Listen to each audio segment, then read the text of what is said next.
प्रधानमंत्री नरेंद्र मोदी ने आज मन की बात कार्यक्रम के 18वें संस्करण में देशवासियों के साथ विभिन्न विषयों पर अपने विचार साझा किए। पीएम ने कहा कि 2017 में भारत फीफा अंडर 17 विश्व कप की मेजबानी करने जा रहा है।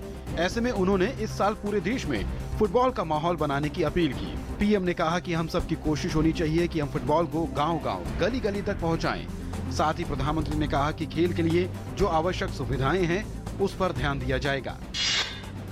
प्रधानमंत्री ने मन की बात कार्यक्रम में कहा कि 7 अप्रैल को विश्व स्वास्थ्य दिवस है और हमें इस दिन से प्रेरणा लेकर अपने जीवन में मधुमेह को परास्त करने की बात सोचनी चाहिए।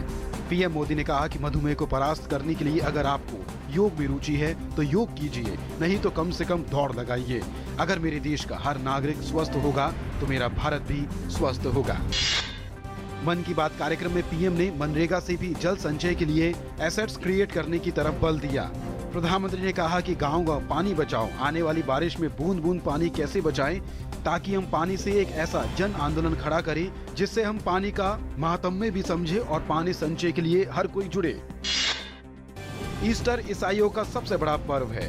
ऐसी मान्यता है कि प्रभु ईसा मसीह मृत्यु के 3 दिनों बाद इसी दिन फिर से जी उठे थे, जिससे लोग हर्षोल्लास से झूम उठे थे। इसी की समृद्धि में ये पर्व संपूर्ण ईसाई जगत में प्रतिवर्ष बड़ी धूमधाम से मनाया जाता है। इस अवसर पर पीएम ने ट्वीट कर सभी को ईस्टर की शुभकामनाएं दी हैं और कहा है कि हमें ईसा मसीह के उपदेश को याद रखते हुए आपसी भाईचारे को मजबूत करना चाहिए।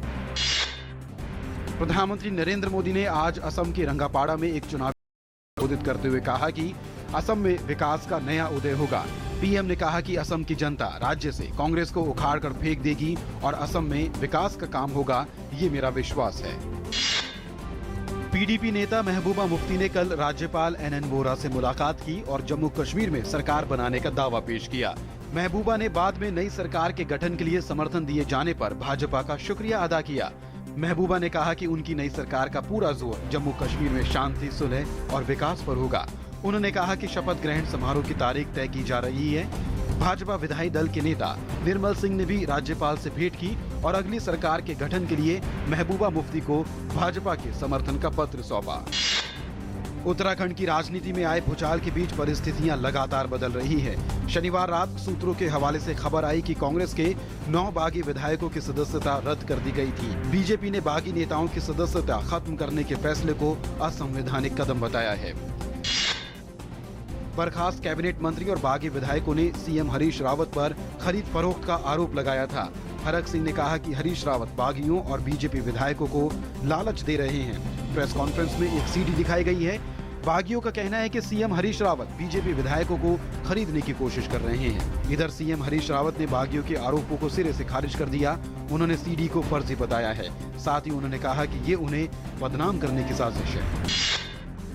बीजेपी नेताओं ने उत्तराखंड के राजनीतिक हालात को लेकर राष्ट्रपति से मुलाकात की। भाजपा नेता कैलाश विजयवर्गीय ने राष्ट्रपति से प्रदेश में राष्ट्रपति शासन लगाने का निवेदन किया है।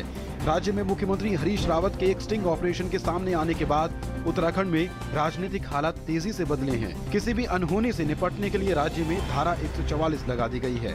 ताजा राजनीतिक हालात पर चर्चा के लिए कल देर रात केंद्रीय कैबिनेट की बैठक हुई।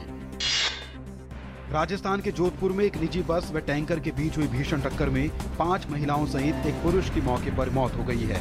वहीं 40 से ज्यादा लोग घायल बताए जा रहे हैं। निजी बस लोनावाला गुजरात से चलकर जैसलमेर जा रही थी। बस में 60 लोग सवार थे।